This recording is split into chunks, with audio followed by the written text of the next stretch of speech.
வெங்காயத்தை வச்சு இவ்வளவு டேஸ்ட்டாக இப்படி கூட செய்ய முடியுமான்னு அசந்து போவீங்க. ரொம்பவே புதுமையான அருமையான ரெசிபிங்க. Hi friends, welcome to Chennai food. இந்த ரெசிபியை நான் எப்படி செய்கிறேன்னு நீங்களே பாருங்கள் வாங்க.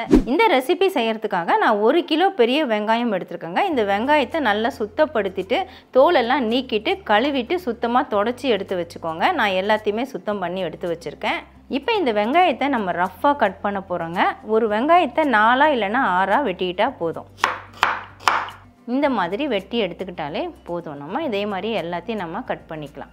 நாம் எடுத்த 1 கிலோ வெங்காயத்தையுமே நல்லா ரஃப்பாக வெட்டி எடுத்தாச்சுங்க. இதே நீங்கள் சின்ன வெங்காயம் சேர்க்குறதா இருந்தால் அப்படியே தோலை நீக்கிட்டு நல்லா சுத்தமாக அலசி தொடச்சிட்டு முழுசாகவே அப்படியே சேர்த்துக்கலாம். ஸ்டவ் ஆன் பண்ணிவிட்டு ஸ்டவ்வில் குக்கர் பாத்திரம் வச்சுருக்காங்க. பாத்திரம் சூடானதும் 2 டேபிள் ஸ்பூன் அளவுக்கு நல்லெண்ணெய் சேர்த்து விட்டுக்கலாம். எண்ணெய் சூடானதும் நம்ம நறுக்கி வச்ச இந்த வெங்காயம் அதை இதில் சேர்த்துக்கலாம். சேர்த்துட்டு அப்படியே ஒரு நிமிஷம் போல் வதக்கி விட்டுடலாம். வெங்காயத்தை நான் ஒரு நிமிஷமாக ஹை ஃப்ளேமில் வச்சுட்டு வதக்கிட்டேங்க. எதுக்காக நம்ம வதக்குறோம் அப்படின்னு பார்த்தீங்கன்னா, அதில் இருக்கக்கூடிய பச்சை வாசனையும் போகும். அது மட்டும் இல்லாமல் பாருங்கள், வெங்காயத்தில் இருக்கக்கூடிய தண்ணி வெளிப்படும். நாம் இதுக்கு தண்ணி ஊற்றி வேக வைக்க போகிறது கிடையாது. அதனால தான் 1 நிமிஷம் போல் வதக்கியிருக்கிறோம். இப்போ இது கூட சேர்க்குறதுக்காக கொஞ்சமாக கருவேப்பிலை ஒரு 2 இனுக்கு சுத்தமாக அலசி எடுத்து வச்சுருக்கேன். அதை சேர்த்துக்கிறேன். ஒரு மீடியம் எலுமிச்சம்பழம் அளவுக்கு புளி எடுத்துருக்கேங்க. இந்த புளியை நம்ம அப்படியே பிச்சு போட்டுக்கலாம். இதில் இருக்கக்கூடிய நார், இந்த மாதிரி நார் இருந்தால் அதை எடுத்துருங்க. கொட்டை இருந்தாலும் அதை எடுத்துட்டு இந்த மாதிரி கொஞ்சம் சின்ன சின்ன துண்டுகளாக நம்ம பிச்சு போட்டுக்கணும். அவ்வளோதாங்க, போட்டாச்சு. இப்போ நம்ம குக்கர் மூடி போட்டுடலாம். மூடியில் கேஸ்கெட் போட்டுக்கோங்க. நான் வெயிட்டும் போட்டு தான் வச்சுருக்கேன். ஹை ஃப்ளேமில் வச்சுட்டு 3 விசில் விட்டுட்டு ஆஃப் பண்ணிடணும். 3 விசில் விட்டுட்டு நான் ஸ்டவ் ஆஃப் பண்ணிட்டேங்க. இப்போ பாருங்கள், ப்ரெஷர் நல்லாவே ரிலீஸ் ஆகிடுச்சு. மூடி ஓப்பன் பண்ணிடலாம். பாருங்கள், வெங்காயம் நல்லா வெந்திருக்குது. நம்ம தண்ணி சேர்க்கலை, ஆனால் வெங்காயத்தில் பாருங்கள் எவ்வளோ தண்ணி விட்டுருக்குதுன்ட்டு. அப்படியே ஒரு பரட்டிட்டு இதை நம்ம நல்லா சூடு ஆற விடணும். வெங்காயம் சூடு ஆறதுக்குள்ளே நம்ம ஒரு மசாலா ரெடி பண்ணிக்கலாங்க. ஸ்டவ் ஆன் பண்ணிவிட்டு ஸ்டவ்வில் அயன் பேன் வச்சுருக்கேன். நம்ம எண்ணெய்லாம் சேர்க்க போகிறதில்ல, ட்ரையாக தான் வறுக்க போகிறோம். 1 டேபிள் ஸ்பூன் அளவுக்கு மல்லி விதை சேர்த்துக்கிறேன். நீங்கள் எடுக்கிற வெங்காயத்தை பொறுத்து கூட்டி குறைச்சி அளவுகளை சேர்த்துக்கலாம். 1 டீஸ்பூன் கடுகு, 1/2 டீஸ்பூன் சீரகம், 1/2 டீஸ்பூன் மிளகு, 1/4 டீஸ்பூன் வெந்தயம் சேர்த்துட்டு அப்படியே நல்லா பரட்டி விட்டுடலாங்க. ஒரு நிமிஷத்துக்குள்ளேயே இது வறுபட்டுடும். வறுபட்டு நல்லா வாசம் வரும். அந்த சமயத்தில் நம்ம பிளேட்டுக்கு மாற்றிக்கணும். பாருங்கள், இப்போ நல்லாவே வறுபட்டுடுச்சு. நம்ம சேர்த்த பொருட்களும் நல்லா பொரிஞ்சு வருது, வாசமும் நல்லா வருது. இப்போ நான் பிளேட்டுக்கு மாற்றிக்கிறேன்.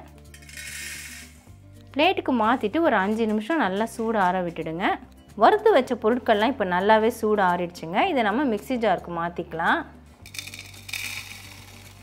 எவ்வளவு நைஸாக அரைக்க முடியுமோ அந்த அளவுக்கு நைஸாக அரைச்சி எடுத்துக்கலாம். இந்த மாதிரி கொரப்பாக அரைச்சி எடுத்துக்கோங்க. இந்த பதத்தில் அரைச்சா நமக்கு சரியாக இருக்கும். ஒரு மிக்ஸி ஜார் எடுத்துக்கோங்க. நம்ம ஆற வச்ச இந்த வெங்காயம் இதை அப்படியே நம்ம சேர்த்து அரைச்சிக்கலாம். நம்ம சேர்த்து வச்ச அந்த புளி, அந்த கருவேப்பிலை, தண்ணி எல்லாத்தையுமே சேர்த்து அரைச்சிக்கலாம். எவ்வளோ மைய அரைக்கணுமோ அரைச்சிக்கோங்க. இல்லை கொரப்பாக வேணும்னு நினச்சாலும் கொரப்பாக அரைச்சிக்கலாம். நாம் வேக வச்ச வெங்காயம், கருவேப்பிலை, புளி எல்லாத்தையுமே ஒன்று சேர்த்து அரைச்சிட்டேங்க. இந்த மாதிரி அரைச்சிக்கோங்க. நான் கொஞ்சம் கொரப்பாக இருக்கிற மாதிரி அரைச்சிருக்கிறேன், 1-2. உங்கள் விருப்பம் தான். உங்களுக்கு நைஸாக வேணும்னா நீங்கள் நைஸாக அரைச்சிக்கலாம், இல்லைனா 1-2 கூட அரைச்சிக்கலாம். ஸ்டவ் ஆன் பண்ணிவிட்டு ஸ்டவ்வில் கடாய் வச்சுக்கோங்க. கடாய் நல்லா சூடாகட்டும். மெஷரிங் கப்பில் 1/2 கப்பு நல்லெண்ணெய் எடுத்துருக்கேங்க. அதாவது 125 ml எடுத்துருக்கேன். அதில் சேர்த்துக்கிறேன். எண்ணெய் நல்லா சூடாகட்டும். எண்ணெய் சூடானதும் 1 டீஸ்பூன் கடுகு, கொஞ்சமாக பெருங்காயத்தூள், 1/4 டீஸ்பூன் அளவுக்கு சேர்த்துருக்கேன். 2 வரமிளகாய் எடுத்துருக்கேன். அதை நாம் கிள்ளி சேர்த்துக்கலாம். 2-3 பிச்சிட்டு சேர்த்துக்கோங்க, காம்பு நீக்கிட்டு. கடுகு வரமிளகாய் பொரியட்டும். நாம் சேர்த்த கடுகு இப்போ நல்லாவே பொரிய ஆரம்பிச்சிருச்சுங்க. ஒரு 10 பல்லு பூண்டை தோலை நீக்கிட்டு 1-2 இடித்து வச்சுருக்கேன். அது இதில் சேர்த்துக்கிறேன். கூடவே கொஞ்சமாக கருவேப்பிலை சுத்தமாக அலசி தண்ணி வடித்து வச்சுருக்கேன், அதையும் சேர்த்துக்கிறேன். நாம் சேர்த்த பூண்டு, கருவேப்பிலை இப்போ எண்ணெயில் நல்லா பொரிஞ்சிருச்சுங்க. சப்போஸ் பூண்டு தாளிப்பப்போ சேர்க்குறது பிடிக்கல, பூண்டு வாயில் வர்றதும் பிடிக்காது அப்படின்னு நினச்சிங்கன்னா, வெங்காயம் நீங்கள் வேக வைக்கும் பொழுதே பூண்டையும் சேர்த்து வேக வச்சுட்டு அரைச்சிக்கோங்க. இப்போ அரைச்ச இந்த வெங்காயம் விழுது, அதை நாம் சேர்த்து விட்டுக்கலாம். ஸ்டவ்வை சிம் பண்ணிவிட்டு சேர்த்துக்கோங்க, இல்லைனா வெளியெல்லாம் தெறிக்க ஆரம்பிச்சிடும். இப்போ நல்லா கலந்து விட்டுக்கலாம். அரைச்ச வெங்காய விழுதை சேர்த்துட்டு நல்லா கலந்து விட்டதுக்கப்புறமா இதை நம்ம வதக்கணுன்ட்டு அவசியம் இல்லைங்க. ஏற்கனவே நம்ம வதக்கி வேக வச்சிட்டோம். நல்லா கலந்து விட்டாலே போதும்.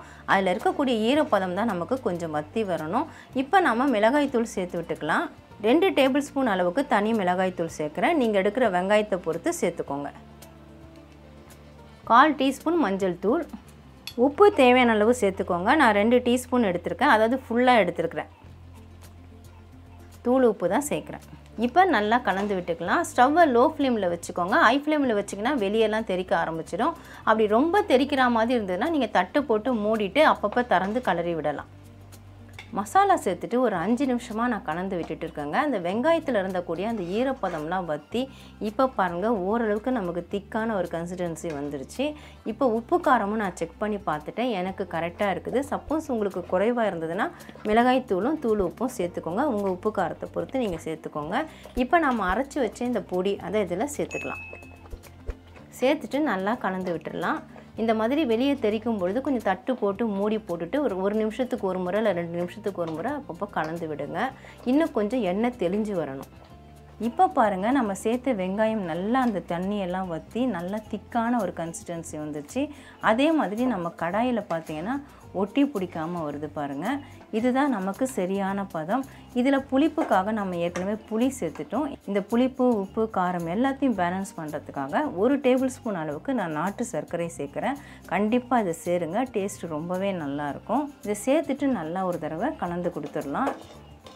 இந்த ரெசிபியை பொறுத்த வரைக்கும் நம்ம தீயை குறைச்சி வச்சு தாங்க செய்யணும். அதாவது லோ ஃப்ளேமில் வச்சுட்டு தான் கொஞ்சம் பொறுமையாக செய்கிற மாதிரி இருக்கும். வேக வைக்கிறது அரைக்கிறது எல்லாமே நம்ம ஃபாஸ்ட்டாக செஞ்சிடுவோம். ஆனால் கிளறி கொடுத்து செய்கிறது சரியான பக்குவத்தில் பதத்தில் செஞ்சால் தான் சீக்கிரம் கெட்டு போகாது. டேஸ்ட்டும் ரொம்பவே நல்லாயிருக்கும். இப்படி ஒரு சைடிஷ் இருந்தால் போதுங்க, எல்லா விதமான டிஃபனுக்கும் சாதத்துக்கும் அருமையாக சூப்பராக இருக்கும். இப்படி ஒன்று நீங்கள் செஞ்சு வச்சுக்கிட்டாலே போதும். இப்போ நான் ஸ்டவ் ஆஃப் பண்ணிடுறேன். வீட்டில் இருக்கக்கூடிய வெங்காயத்தை வச்சு அருமையான வெங்காய தொக்கு நம்ம ரெடி பண்ணிட்டோங்க. இந்த மாதிரி நம்ம தொக்கு ரெடி பண்ணி வச்சுக்கிட்டா இட்லி, தோசை, சப்பாத்தி, பூரி எல்லாத்துக்குமே இதை சைடிஷ்ஷாக வச்சு சாப்பிட்லாம். எல்லா விதமான சாதத்துக்கும் சைடிஷ்ஷாக வச்சு சாப்பிட்லாம். ஏன் சாதத்தில் போட்டு கூட சாப்பிட்லாங்க. கொஞ்சமாக நெய் இல்லைனா நல்லெண்ணெய் கொஞ்சம் சேர்த்து விட்டுட்டு சாப்பிட்டா பிசைஞ்சு சாப்பிடும் பொழுது அவ்வளவு அருமையாக அட்டகாசமாக இருக்கும். இதில் இன்னொரு விஷயம் என்னென்னு பார்த்தீங்கன்னா, இப்போ கடாயில் சூடாக இருக்கிறதுனால நான் அப்படியே உங்கள்கிட்ட காமிச்சு பேசிகிட்ருக்கேன். இது சூடு ஆறுனதுக்கப்புறமா நீங்கள் கண்ணாடி பாட்டில் இல்லை பீங்கான் ஜாடி இல்லைனா மண் ஜாடி இதில் மாற்றிட்டு ஸ்டோர் பண்ணி வைக்கும் பொழுது சீக்கிரம் கெட்டு போகாது. இதை நீங்கள் வெளியே வச்சு சாப்பிட்டா 1 மாதம் வரைக்கும் வச்சு சாப்பிட்லாம். இதே நீங்கள் ஃப்ரிட்ஜில் ஸ்டோர் பண்ணி வச்சு சாப்பிட்றீங்க அப்படின்னா 6 மாதத்துலேருந்து 1 வருஷம் வரைக்கும் கூட நல்லா இருக்குங்க. அவ்வளவு அருமையாக டேஸ்ட்டாக இருக்கும். ரொம்ப ரொம்ப டேஸ்ட்டாக இருக்குங்க. இப்படி ஒரு சைட் டிஷ் நம்ம ரெடி பண்ணி வச்சுக்கிட்டா போகிறோம். சட்டுன்னு நம்ம எந்த நேரத்துலையும் இதை நம்ம பயன்படுத்திக்கலாம். இதுக்கு நாம் எந்த ஒரு ப்ரிசர்வேட்டிவுமே ஆட் பண்ணலங்க. வீட்டில் இருக்கக்கூடிய பொருட்களை சேர்த்து தான் செஞ்சுருக்கோம். கண்டிப்பாக நீங்களும் ட்ரை பண்ணி பாருங்கள் ஃப்ரெண்ட்ஸ். ட்ரை பண்ணி பார்த்துட்டு எப்படி இருந்து எனக்கு கமெண்ட் பண்ணுங்கள். மறக்காமல் நம்ம சேனலை சப்ஸ்கிரைப் பண்ணிக்கோங்க. லைக் அண்ட் ஷேர் பண்ணுங்கள். இதோட இந்த வீடியோவை நான் முடிச்சுக்கிறேன். மறுபடியும் இன்னொரு வீடியோவில் உங்களை சந்திக்கிறேன். By guys. Bye bye.